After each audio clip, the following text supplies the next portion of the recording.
Hello and welcome back to my channel. Thank you very much for watching. My name is Sian. Please subscribe if you'd like to see more videos. There are loads and loads of different types of video on this channel and I'm sure you'll find something that you like. I have for you my spring to be read. I seem to have kind of fallen into filming these seasonally and I'm happy with that. So I've got a massive pile of books, a lot of which I got for Christmas, but I just thought I'd talk you through them and show you what I'm going to be reading this spring. The first book is this one. It is The Secret of Nightingale Wood, and I'm just going to kind of read you the blurb on the back so you get an idea of what the book is about, because I don't really know either. So this says, 1919, Mama is ill, father has taken a job abroad, Nanny Jane is too busy to pay any attention to Henrietta, and the things she sees, or the things she thinks she sees in the shadows of their new home.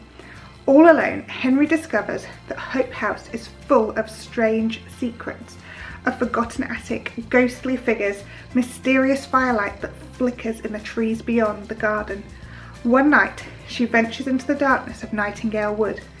What she finds there will change her whole world. Well, I'm looking forward to starting that one. It just sounds quite, it sounds quite dark actually, doesn't it? And you can kind of see how that would happen, that a child would think that people were too busy to spend time with them and so go off kind of exploring by themselves. So I'm looking forward to getting started with that one. This is actually part of the Bookish Mamas book club, and they read a book every month, and this is February's book. So I will read it probably just before spring starts, but you won't see it till spring, if that makes any sense.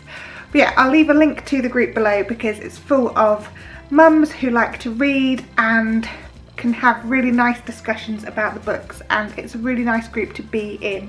Second book is Everything I Never Told You by Celeste Ng. I think it's Celeste Ng.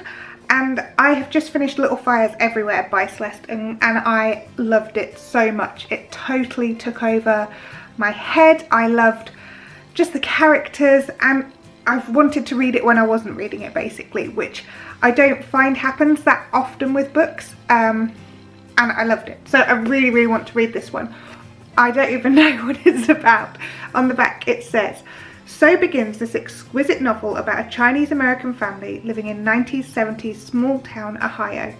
Lydia is the favourite child of Marilyn and James Lee, and her parents are determined she will fulfil the dreams they were unable to pursue.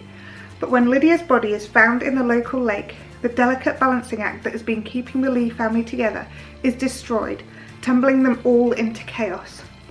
A profoundly moving story of secrets and longing. Everything I Never Told You is both a gripping page-turner and a sensitive family portrait about love, lies and race. Wow. I definitely found from reading Little Fires Everywhere that Celeste Ng really, really captures family and people in just such a beautiful way, and she portrays kind of the dysfunctionality. Is that a word? I might have invented that. Dysfunctional families. She really portrays that well. The third book I have is Matt Haig's How to Stop Time. Matt Haig is an author I've really enjoyed reading in the past, although I would definitely recommend not reading his book Humans when you're just coming around from flu, because I still can't remember what was real and not after reading that book. This one says, Tom Hazard has a dangerous secret. He may look like an ordinary 41-year-old history teacher, but he's been alive for centuries. From Elizabethan England to Jazz Age Paris, from New York to South Seas, Tom has seen it all.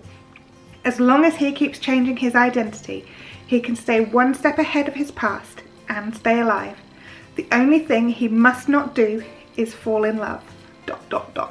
The way Matt Haig writes is often kind of science fiction meets reality, so some kind of potentially dystopian view of the world. The next book is one I've seen a lot of people read quite a long time ago, mainly last year. It's called The Keeper of Lost Things by Ruth Hogan.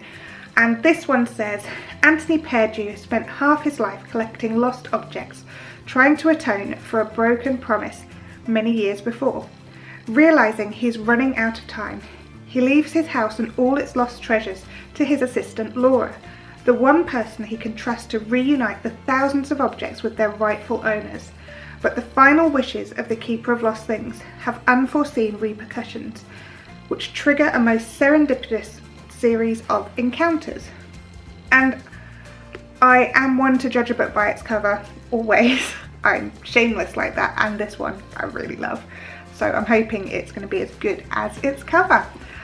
Next up, I have Fingers in the Sparkle Jar, a memoir by Chris Packham, and I'm really interested to read this because I like Chris Packham. I think he comes across really well on TV, and I hadn't realised he was autistic. So I think that this is going to be a really interesting read. And it says on the back, in a world that didn't understand him, it would take a magical relationship with a kestrel for a young boy to learn the lessons of love, life, death and acceptance. And I just think it sounds really kind of magical, and I really want to read that. Next up, we have one that I got in my stocking at Christmas. This is by Adam Grant. It's called Originals, and it says how nonconformists changed the world. And it says on the back, Originals is about how we can all become more successful in championing our best ideas, using studies and stories spanning business, politics, sports and entertainment. You'll discover the surprising things that set original thinkers apart, and how all of us can learn to recognise a good idea, speak up without getting silenced, and get new ideas to stick. Whether at home or at work, all of us can learn to be originals. I love the sound of that.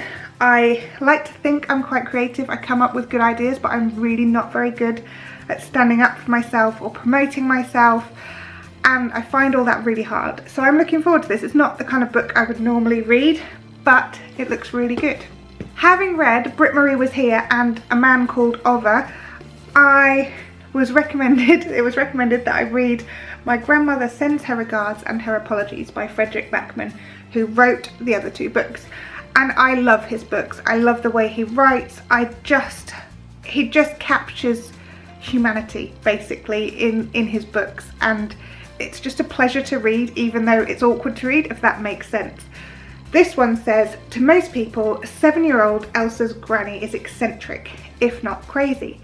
To Elsa, she's a superhero. One with a superpower like no other, storytelling. When Granny leaves Elsa a mysterious series of letters apologising to those she has wronged, her stories come to life in ways Elsa could never have imagined, sending her on a breathtaking adventure of her own. I can't wait to read this, I really can't. I might have to bump it up my pile of to be reads. And I just love the way he writes, and I love how well he writes eccentricity, basically. Okay, 2 more to go. The next one is this one, which says, one day we'll all be dead and none of this will matter, but crossed out is that part. So it says, one day this will matter, by Saatchi Cool, and it's a set of essays. And this says on the back, somehow Saatchi Cool manages to be impeccably dry and extravagantly vulnerable at the same time. She makes you feel less alone by being completely herself. Funny, so funny, uncertain, clear-eyed and good. I love her and I love this book. I'm looking forward to reading this book. I think it was definitely one that I got for Christmas in my stocking, and I'm not sure who got it for me, apart from Father Christmas, obviously. But yeah, I'm looking forward to reading it. Again, it's not the kind of book I would normally read, but I always like to be pushed outside my boundaries, so we'll give that a go. Right, final book, hope you're still with me. This is called Living the Dream by Lauren Berry, and it just says, Emma Derringer is an assistant at an advertising agency in London. Each morning she arrives at the office, types in her password, fresh_hell, and shoves her jacket under her desk. Dear all, please keep your coats and bags out of sight and not on your chairs as they are unsightly. Thanks. Most days, Emma wears a mask of indifference that disguises either her boredom, her hangover, or both. When her overbearing boss isn't looking, she pursues her career as a writer, sending articles, posting blogs, and trying to get noticed for her talent instead of the mistakes on her PowerPoint presentations. Clementine Twist arrives home from a stint in New York with a hefty overdraft, a crushed heart, and a waning confidence in her burgeoning career as a screenwriter. She moves in with her mum, gets a job in a bar, and spends her days composing emails to agents, producers, and anyone who might help her on the slippery ladder of the film industry. As their 30s loom, and the freedom and fun of their 20s give way to the adult pressures of job satisfaction and perceived stress, Emma and Clem realise it's time to ramp up their efforts and think about quitting the day job. Amid life's larger questions, Emma and Clem have to answer to the daily challenges of big city life on a little budget, as well as inane questions about getting their nails did from their mutual frenemy, Yasmin. The phone to increasingly technophobic parents and emails to ever more rejection letters. I'm really looking forward to reading all of those. If you have got this far in this video, give me a high five, please. You definitely deserve it. Hope you've enjoyed this video. If you have, give us a thumbs up. If you'd like to, please subscribe, and I'll see you again soon. All right, bye.